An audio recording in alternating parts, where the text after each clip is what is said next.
Hi folks, you're with Tacitus today, your pushback channel, and thank you for joining this audio no pictures live stream. Please listen to this presentation as you would a radio broadcast.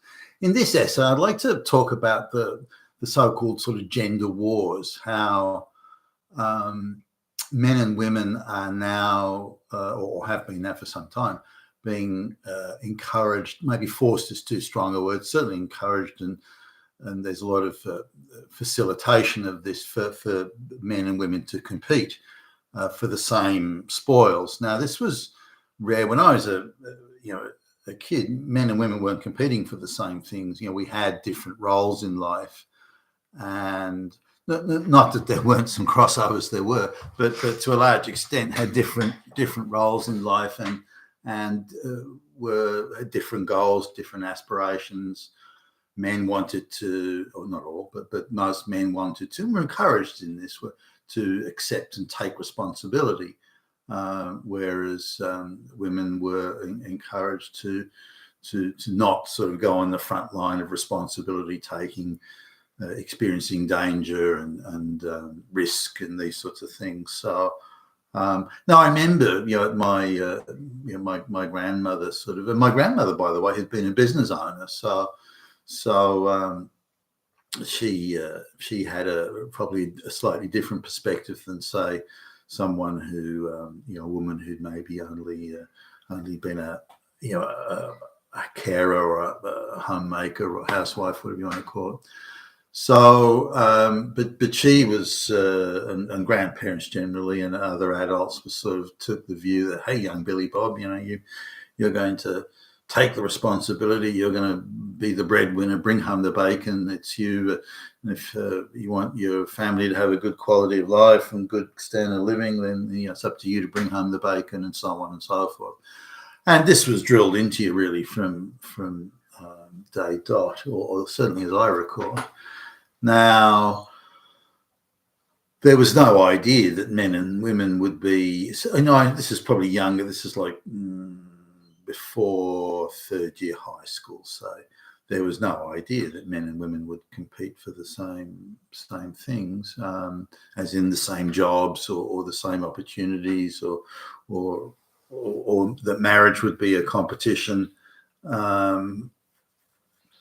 You did have marriages that I know were a competition for resources, but it was in things like either she was spending too much money wastefully or he was spending too much money wastefully, and there was squabbling over where the money should be spent or how it should be spent or who was wasting the most or the least. And these, you still had that. So there was that type of competition, but not competition for the one job and that sort of thing. That was different. Now, at around third year high school, that began to change. Teachers' unions became very active in embracing the Marxist view of the world, that all social outcomes should be equal. All social outcomes are not equal. Therefore, there is some terrible wrong or series of wrongs or structural wrongs or systemic wrongs, call it what you like. And that language was being used by trade unions, teachers' unions in particular, and because they've got so many young children under their control, teachers' unions in particular are fixated with social engineering, because you've got all those young minds that you can climb into and get into and propagandize and inculcate with all sorts of insane notions. And so, unlike other trade unions, the teachers' unions in particular fixate on social engineering. And this was no different. And then I remember the earlier, and I've mentioned this in other videos, but I remember the earlier conversations, just this is overhearing it. I wasn't a participant here. Being in those days, you get detention for not having the school badge in the right position on your jacket. It wasn't hard to get detention. The detention class was well patronized.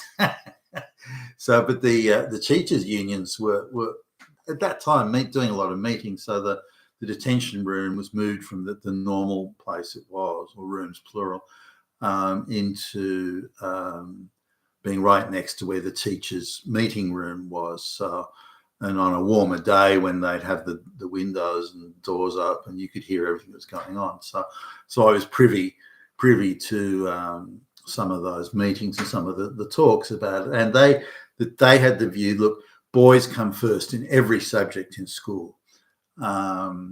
That if a girl was even in the top 10, now bear in mind there's between say 150 and 200 kids in each year, each form, maybe a few more, but around that number. And if girls even came in the top 10% of the subjects, then this is in the days of strictly pass or fail exams, by the way. You passed or you failed, bang, end of story. And there was no allowances for, the proverbial black lesbian or anything.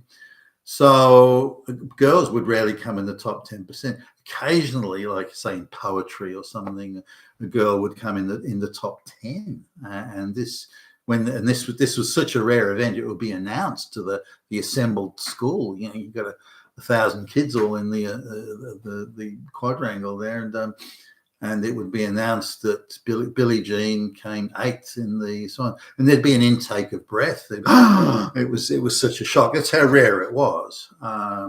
So then they said, well, okay, girls, the outcomes aren't equal. What must we do to make outcomes equal? So again, going through the logic of this, all outcomes should be equal. All outcomes are not equal. Therefore, some terrible wrong is occurring. We have to fix it, and so various sort of schemes were cooked up and dreamed up and talked about and discussed. Some discussed seriously, others not so much. But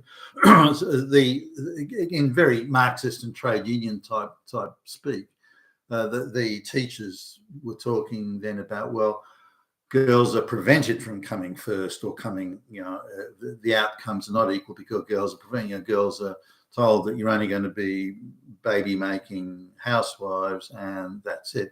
Now, that's not true. And it's not true that girls weren't encouraged.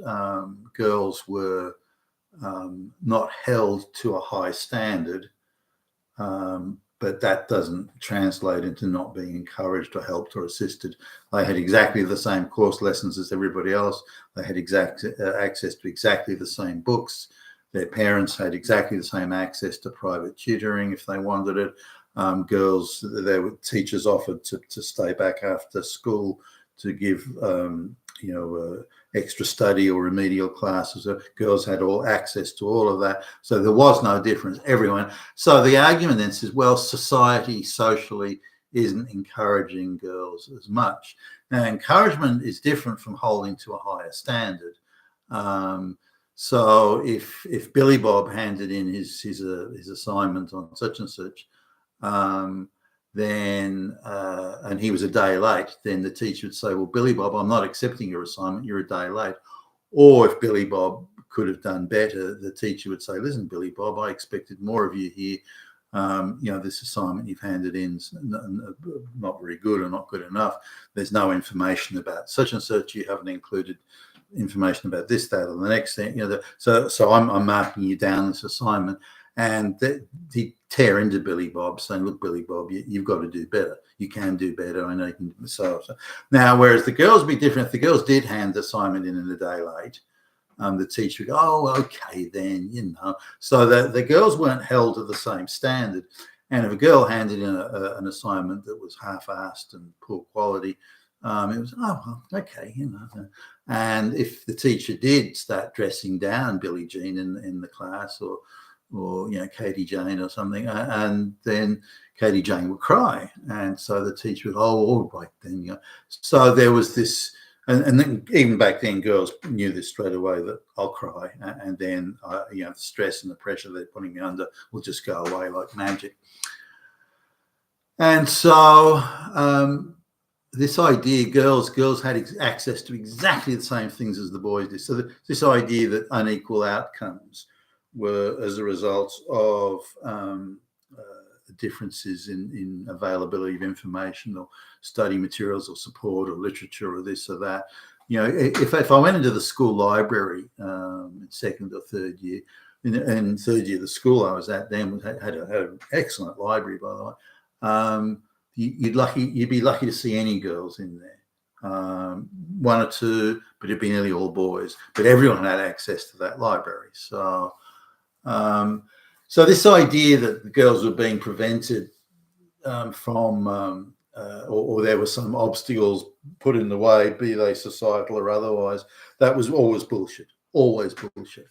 And so the idea was, well, let's remove those obstacles, but it'll take generations to do. So that's too long. We want results now, was the union's argument in the social engineering fanatics and the teachers' unions. So we have to do things today, right now, to make these outcomes equal.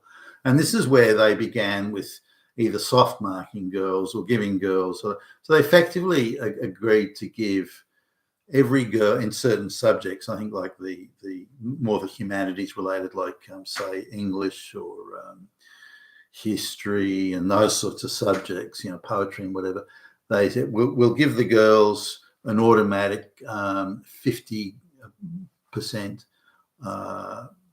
bonus on their mark. So a girl that was getting 15% in the exam, like an outright failure, would get just another 50 points added on. So she was now at 65 points. So just suddenly, just like that, girls started to come first in the humanities subjects. And it was like a mandatory thing, that we want girls to come first. So the boys who would have come first by miles, were then relegated to a lower position, and also there was hardly any girls failing. They would all get 50, overall mark of grade of 50% or more. So hardly any girls were failing on these subjects as well. So this was and I'm mentioning this because of the very artificial nature. Now, with that ideology of creating equal outcomes and producing and demanding and insisting on equal outcomes, this is how jobs ended up being divided. So jobs that would have been previously on merit, not that it was a perfect system. The chairman of the board still had an idiot moron, low IQ nephew who was being gifted managerial jobs. That still happened, but there wasn't much of that. And the sort of people who would be, interviewing me when I was sort of applying for jobs and that sort of during those times, I could always count on pretty much. I mean, with a rare exception, I could pretty much count on people who interviewing me who'd done the job, done it well, had been promoted on merit, and could assess the merits of my application purely on the merits of, is this guy capable of doing the job or not, that sort of thing. So that had a natural level of merit. And when you've got merit sort of happening not all the time, again, it wasn't perfect. When you've got merit happening most of the time, you've got competent people who've earned that position. They've satisfied some sort of independent standard of merit in order to get that job or that promotion or that pay rise or whatever it might be. that was all set aside because we need to create equal outcomes here. And so women were, or for at school, the prizes that used to go all to boys and nothing but boys, those like school prizes, who came first in the English test and so on, they still kept the if you like the apparatus of merit-based success, the school prize, but they didn't have the merit system. So they threw the merit system out but kept all the trappings. So Katie Jane came first in English in the school, out of the whole school, or out of the whole form in the school. So now to come first out of 200 students or 220 students, whatever it was, that's a pretty, that's a pretty serious sort of accomplishment. But in reality, you got 50 bonus points, whereas none of the boys did. All the girls got 50 bonus points. The reality is that based on a pass and fail test, you didn't even come near the middle, let alone come first.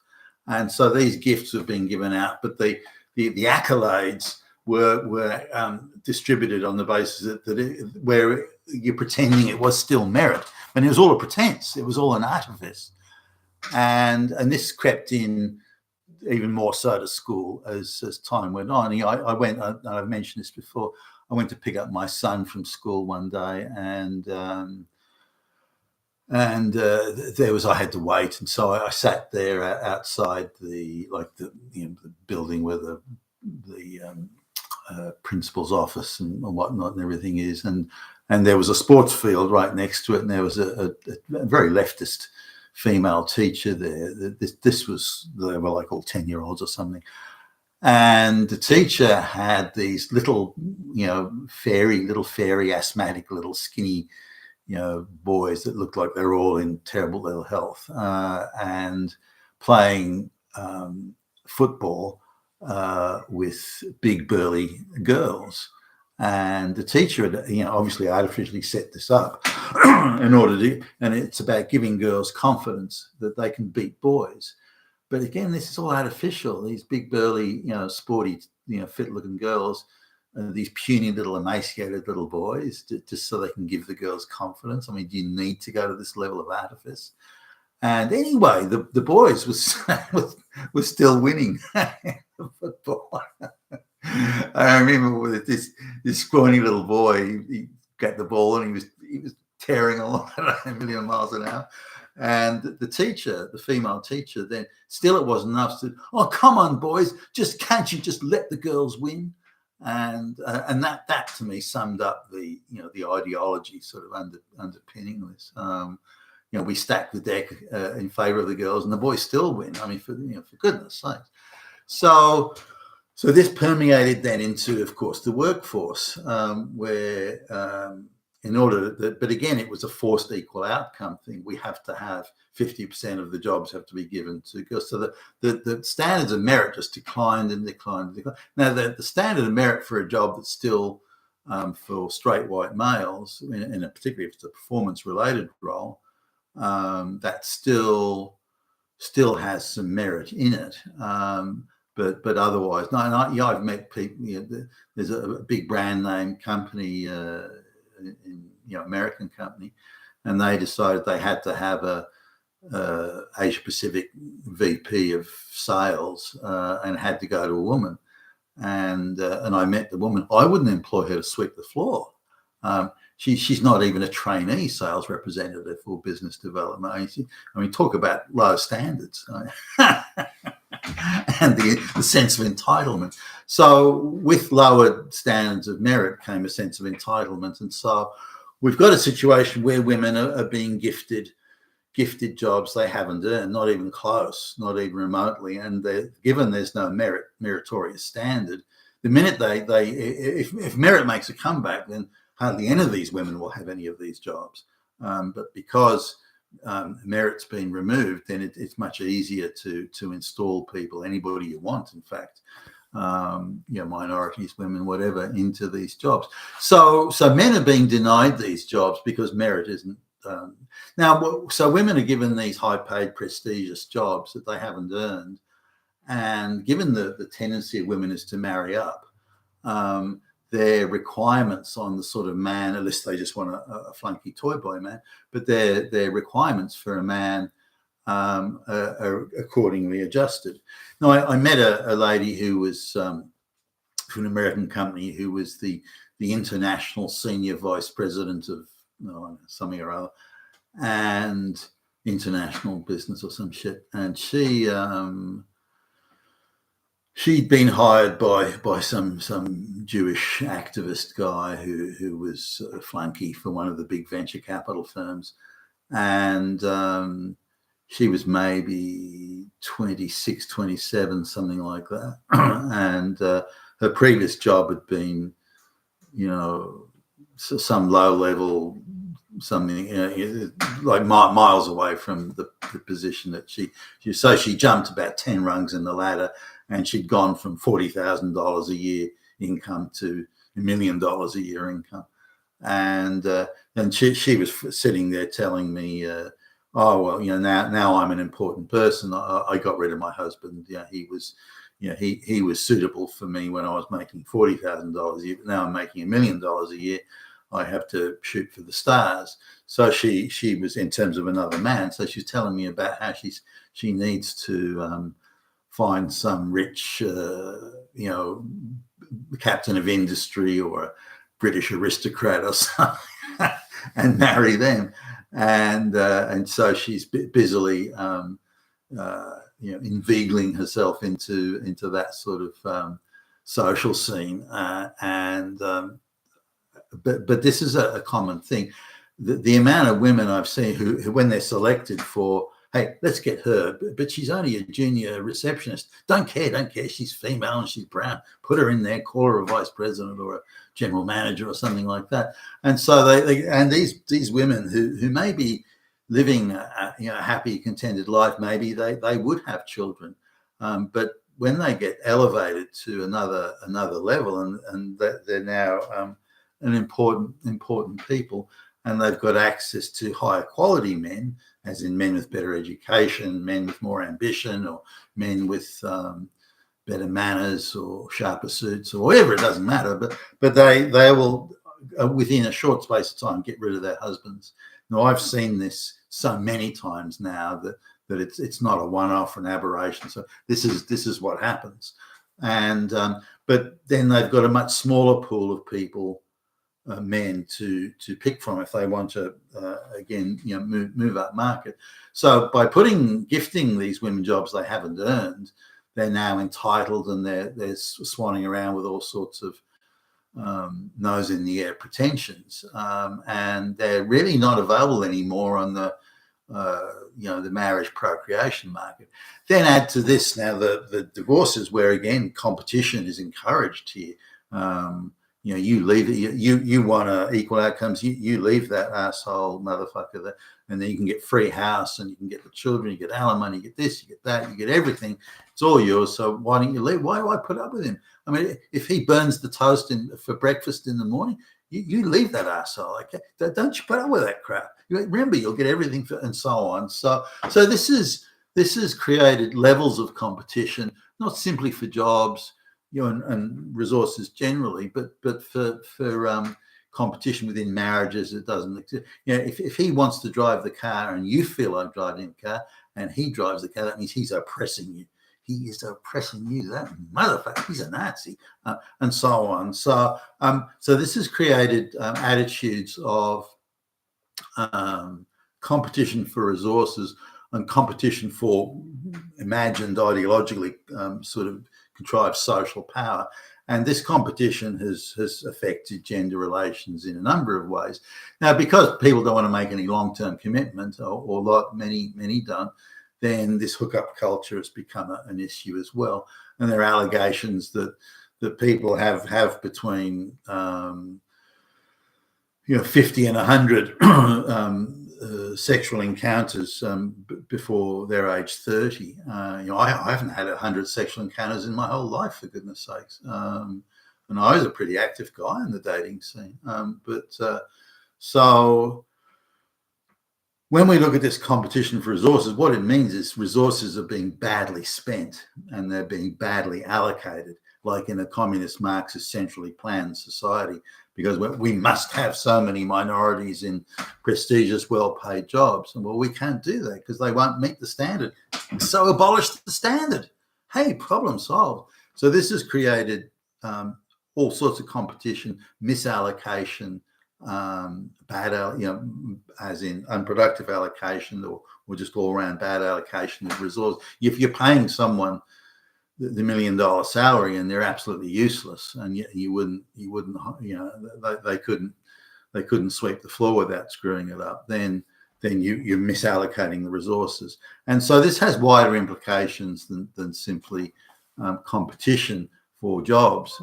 It creates problems all around for any society going down this route, and the Western world is going down this route, and it's in my view, a recipe for disaster. You've been a task today at your Pushback channel, and thank you for listening.